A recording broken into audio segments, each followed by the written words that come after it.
بسم اللہ الرحمن الرحیم۔ جب انسان کے اوپر اللہ رب العزت کے جلال کی تجلیات پڑتی ہیں تو مشکلات آتی ہیں، اور جب انسان کے اوپر اللہ رب العزت کے جمال کی تجلیات پڑتی ہیں تو پھر خوشیاں آتی ہیں، راحتیں آتی ہیں۔ دونوں صورتوں میں اللہ رب العزت کی تجلیات ہی انسان کے اوپر پڑتی ہیں۔ اب بات یہ ہے کہ جہاں پر تک خوشی کی بات ہے، انسان کی زندگی میں خوشی آ جائے تو انسان خوش ہوتا ہے، اور جب انسان کی زندگی میں کوئی مصیبت آ جاتی ہے یا پریشانی آ جاتی ہے تو پھر وہ کیا کرتا ہے، اللہ کی ذات پر اعتراضات کرنے لگ جاتا ہے۔ جتنی بڑی پریشانی ہوگی اتنے زیادہ ہی اس کے اعتراضات ہوں گے۔ بعض لوگ کلمہ کفر کہہ جاتے ہیں، بعض لوگ یہاں تک کہہ جاتے ہیں نعوذ باللہ الیاذ باللہ کہ میں اس رب کو ہی نہیں مانتا کہ جس نے میرے اوپر یہ پریشانی لائی ہے۔ مثال کے طور پر اگر شوہر نے دوسری شادی کر لی تو بیوی یہاں تک کہہ بیٹھتی ہے کہ میں نعوذ باللہ ایسے اسلام کو ہی نہیں مانتی جو مرد کو دوسری شادی کرنے کی اجازت دے۔ آپ کسی اور طریقے سے اس سے لڑ لیں، آپ کوئی اور بات کر لیں، آپ جھوٹی موٹی کا بلڈ پریشر ہائی لو کر لیں، آپ کسی اور طریقے سے لڑ لیں، آپ نہ کرنے دیں، لیکن کلمہ کفر کہنا یہ آپ کو ان کے نکاح سے ہی نکال دے گا۔ تو انسان کے اوپر جب مصیبت آتی ہے تو انسان اپنا آپا کھو بیٹھتا ہے۔ حضرت ابوبکر صدیق رضی اللہ تعالیٰ عنہ فرمایا کرتے تھے کہ جس انسان کے اوپر مصیبت آئے اور وہ اس کا مقابلہ کرنے کے بجائے الٹا اللہ رب العزت کی ذات پر اعتراضات کرنے لگ جائے اور اپنے آپ کو مارنے پیٹنے لگ جائے، اپنے کپڑوں کو کالا کر لے، تو فرمایا اس کو اتنا گناہ ملے گا کہ جتنا اس کی زندگی کے اندر آنسو نکلے ہوں گے، اتنا اس کو گناہ ملے گا۔ تو یہ بہت عجیب بات ہے کہ لوگ مصیبت کے آنے پر مقابلہ کرنے کے بجائے یا صبر کرنے کے بجائے الٹا اپنے آپ کو پھانسی پہ لٹکا لیتے ہیں اور اللہ رب العزت کی ذات پر عجیب عجیب اشکالات کرنے لگ جاتے ہیں۔ یاد رکھیں، مصیبت کا آنا یہ اللہ رب العزت کی محبت کا تقاضا ہے۔ جس سے اللہ محبت فرماتے ہیں اس کے اوپر مصیبت اللہ رب العزت ڈال دیتے ہیں، اور دیکھنا چاہتے ہیں کہ میرا بندہ مصیبت کی حالت میں بھی مجھ سے کتنی محبت کرتا ہے، میری طرف رجوع کتنا کرتا ہے، دوڑ میری طرف کتنی لگاتا ہے، اور ایسے حالات میں اشکالات کرنے کے بجائے، ایسے حالات میں اعتراضات کرنے کے بجائے میرا بندہ میری طرف رجوع کتنا کرتا ہے اور صبر کتنا کرتا ہے۔ تو مصیبتوں کا آنا، پھر اس کا مقابلہ کرنا، اس پر صبر کرنا، یہ تو انبیاء کی سنت ہے۔ اب ایسا تو نہیں ہے کہ انسان کے اوپر اللہ رب العزت مصیبت ڈالتے ہیں تو اللہ رب العزت کی طرف اشکالات کرنا شروع کر دے، اعتراضات کرنا شروع کر دے، ایسی بات نہیں ہے۔ یہ تو انبیاء کی سنت ہے، مصیبتیں انبیاء کے اوپر آیا کرتی تھی، صحابہ کرام رضوان اللہ تعالیٰ علیہم اجمعین کی سنت ہے۔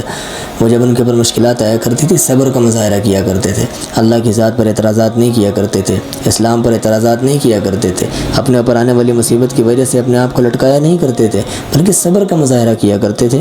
اللہ فرماتے ہیں ان اللہ مع الصابرین، میں صبر کرنے والوں کے ساتھ ہوں۔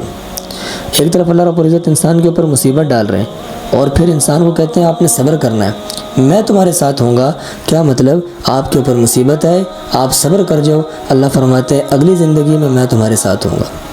قرآن میں اللہ رب العزت فرماتے ہیں نا فَإِنَّ مَعَ الْعُسْرِ يُسْرًا إِنَّ مَعَ الْعُسْرِ يُسْرًا، یہ جو عسر کا لفظ ہے نا، عسر کا، یہ ایک کے لیے آتا ہے، اور جو یسرا کا لفظ ہے یہ دو کے لیے آتا ہے۔ اللہ کیا بتانا چاہتے ہیں؟ اللہ یہ بتانا چاہتے ہیں کہ میں تمہارے اوپر ایک مصیبت لاؤں گا، ایک پریشانی لاؤں گا، ایک دکھ لاؤں گا، اس پر صبر کر جانا، یسرا، پھر آگے تمہارے لیے دو خوشیاں تمہارا انتظار کر رہی ہیں۔ اب جیسی پریشانی ہوگی، جیسی مصیبت ہوگی، آگے اللہ رب العزت ویسے ہی خوشیاں بھی نصیب فرمائیں گے۔ تو اس پر صبر کرنے والے بنے، اپنے آپ کو سنبھالنے والے بنے۔ مصیبتوں پر مصیبتیں آتی رہتی ہیں انسان کے اوپر، لیکن اس کا مطلب یہ نہیں ہوتا کہ اللہ کی ذات پہ اعتراض کرے، اس کا مطلب یہ نہیں ہوتا کہ اسلام کے اوپر اعتراض کرے۔ تو اللہ کی محبت کا تقاضا ہے کہ اللہ رب العزت انسان کے اوپر مصیبتیں ڈالتے ہیں، جس سے زیادہ محبت فرماتے ہیں اس پر زیادہ مصیبت ڈال دیتے ہیں۔ اللہ کو پتہ ہوتا ہے کہ یہ شخص مجھ سے محبت کرتا ہے، میں اس پر مصیبت ڈالوں گا تو یہ صبر کرنے کی کوشش کرے گا، اس کے اندر اتنی صلاحیت ہے کہ یہ اس کو برداشت کر سکتا ہے، اس مصیبت کو برداشت کر سکتا ہے، اس کو برداشت کر سکتا ہے، تو اس پر صبر کرنے والے بن جائے۔ اللہ ہمارے ساتھ ہوں گے انشاءاللہ، اور مصیبت میں رجوع اللہ زیادہ ہو، حالات کے اندر رجوع اللہ زیادہ ہو۔ اللہ فرماتے ہیں ففروا الی اللہ، دوڑ لگاؤ اللہ کی طرح، اللہ کی طرف رجوع کرنا ہے، حالات کا مقابلہ کرنا ہے۔ انبیاء کی سنت ہے، اس سنت کو زندہ کرنا ہے، نہ کہ اپنے آپ کو ماتم کرنا، کپڑے پھاڑنا، اپنے آپ کو کالا کرنا اور اپنے آپ کو زخمی کر دینا، یہاں تک کہ لوگ لٹکا دیتے ہیں، ایسا نہیں کرنا۔ یاد رکھیں کبھی بھی انسان کے اوپر اللہ کو اس وقت ترس نہیں آتا جب وہ اپنے آپ کو لٹکاتا ہے، اپنے آپ کو وہ پھانسی کے پھندے کے ساتھ لٹکا دے، اللہ کو کبھی ترس نہیں آتا۔ وہ انسان یہ سوچے کہ میں اپنے آپ کو لٹکاؤں گا اللہ کو ترس آئے گا، اللہ کو ترس نہیں آتا، اللہ الٹا زیادہ اس کو عذاب کے اندر مبتلا کر دیتے ہیں۔ آخرت کا عذاب تو الگ ہے، دنیا کے اندر الگ اس کا عذاب ہوتا ہے۔ اور دنیا کے اندر عذاب کیا ہے کہ جب وہ مرتا ہے تو علماء کو حکم یہ ہے کہ آپ اس کا جنازہ نہ پڑھاؤ، جس نے خودکشی کی ہے آپ اس کا جنازہ نہ پڑھاؤ، انکار کر دو۔ کیوں؟ کیونکہ وہ عبرت کا نشان بن جائے آنے والی نسلوں کے لیے، آنے والے لوگوں کے لیے، وہاں موجود لوگوں کے لیے کہ بھئی خودکشی نہیں کرنی، دنیا کے اندر ذلت یہ ہے، آخرت کے اندر الگ ذلت ہے۔ اللہ رب العزت نے ایک پریشانی کیا ڈال دی، ایک مصیبت انسان کے اوپر کیا ڈال دی، تو انسان اپنی اتنی نعمتوں کو بھول گیا، اس کے اوپر ایک مصیبت آئی، کروڑوں نعمتوں سے بھرا ہوا ہمارا وجود ہے، انسان نے اس کو ایک سیکنڈ کے اندر لٹکا کے ختم کر دیا۔ تو اس پر اللہ رب العزت کو کبھی بھی ترس نہیں آتا۔ اللہ کی نعمتوں کا شکر ادا ہو، پریشانیوں کے اوپر صبر ہو، اللہ مزید نعمتوں میں اضافہ فرماتے ہیں اور انسان کے ساتھ ہوتے ہیں۔ اللہ رب العزت انسان کو حوصلے کو بڑھا دیتے ہیں، اللہ رب العزت حالات کا مقابلہ کرنے والا بنا دیتے ہیں۔ انبیاء کی سنت ہے اور اس کو سنت سمجھ کر ہم مصیبتوں کا مقابلہ کریں۔ اللہ ہمارے ساتھ ہوں گے انشاءاللہ۔ اللہ بات سمجھنے کی توفیق عطا فرمائے۔ وآخر دعوانا ان الحمدللہ رب العالمین۔